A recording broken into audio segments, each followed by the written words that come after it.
Hi everyone, it's Rachel here.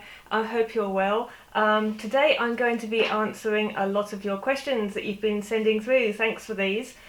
This all stems from a Facebook post that I put up about a week ago, inviting questions. And also I had some emails through from people. Thank you for those. As requested, you will stay anonymous. I don't mind not reading your name out, that's okay. If you haven't heard about the original post and you would like to take part in this, you're always welcome to send through your questions to me at info@rachelamphlett.com. I'll put a note of the email address at the end of this video, and we'll do another one next month if you like. So here we go. Who would Kay be played by in a movie adaptation? I always shy away from answering this one because I think in my mind I imagine Kay to look like a certain way, and when you're reading the books you might do the same thing and we might not agree on the same actress. So, but I've been put on the spot here, so who would I pick? Maybe the woman who played Annie in the DCI Banks series, the BBC adaptation of Peter Robinson's books. And I can't remember her name off the top of my head, so write in and tell me. Or maybe Natasha McKellen, the actress from Ronin. I think she's been in, she's in Designated Survivor, plays Kiefer Sutherland's wife in that one. But I remember her from Ronin because she was driving the BMW in the car chase. So there you go, there's my top picks. Ellen, I knew I'd get this question from you. Will there ever be a wombat house guest? Now, for those of you who don't know, Kay Hunter's husband Adam is a vet, and in most of the books he has an animal that is recovering and needs some peace and quiet, so he brings them home. And so far we've had a snake, a Great Dane, and we've got guinea pigs coming up for you in Hell to Pay. So would there ever be a wombat house guest? Probably not, given that it's in the UK, unless it escapes from the local zoo or something. But maybe a hedgehog. Maybe I could put a hedgehog or something in there. Right, moving on. Where are we? What's the one thing you wish you could do better? Cook. I'm a lousy cook and I'm much better at eating. What was the last book you read and what are you reading now? Oh, that's easy. I'm going through an Agatha Christie phase at the moment. So I've just finished reading The Moving Finger and I've now got A Pocket Full of Rye on my desk or on my bedside table. Really busy this week with the launch, so I'm lucky if I manage a couple of chapters a night before I crash out, but I'm working my way through it.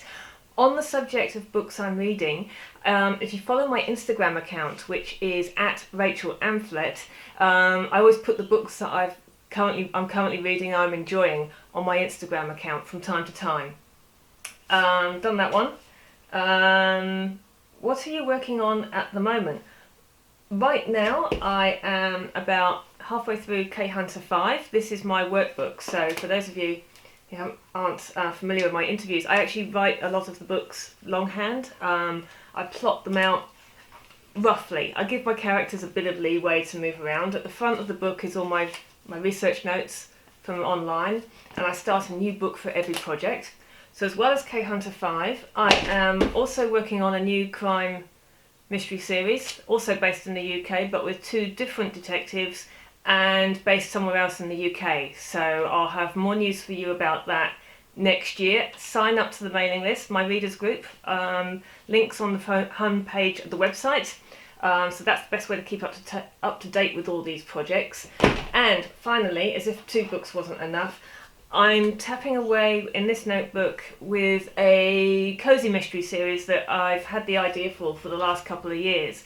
And now that I'm writing full time, I'd like to say I have a bit more time on my hands, but things don't always work out that way. In between the other projects, I'm also developing this one. So that's what's currently going on at the moment in this household. Favourite film? Oh, only one. I usually try and pick a top 5 because picking one is hard. I'm going to say Raiders of the Lost Ark because I think it's just a perfect film. I think you learn so much about story writing from that film, and you can get a legal download copy of the script from various resources. and that's really worth reading to understand pacing and story arc, character arc, things like that. So I always go back to Raiders of the Lost Ark. Love it. Ellen, another one from you. How many books do you have in mind for the K Hunter series? Well, that's book 5 there, which I'm working on at the moment. I would like to get 3 books out in total in the series next year, and after that it's up to you guys. If you're enjoying the books, I'll keep writing them, because I'm having a lot of fun with Kay and Adam and the animals they bring home and the cases they're solving. And I'll be back in Maidstone in May next year after Crime Fest and doing lots of research and taking lots of photographs. The idea then is that I'll do some of these videos as well for you, so you can come behind the scenes with me at the same time. If that's something you're interested in, drop me a line and let me know. And if you've got any questions about the location that I can address while I'm over there, then let me know, we'll do that as well. Shane, you asked me, have I ever considered writing in another genre?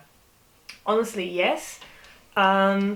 I was debating whether to do the Cozy Mysteries under my own name or not. It all comes down to branding and what you guys expect from me. If I wrote something completely different that didn't fit into what I've written so far over the years with the spy novels and then the crime fiction, I think I'd have to consider putting it under a pseudonym, just so I don't give readers a complete surprise.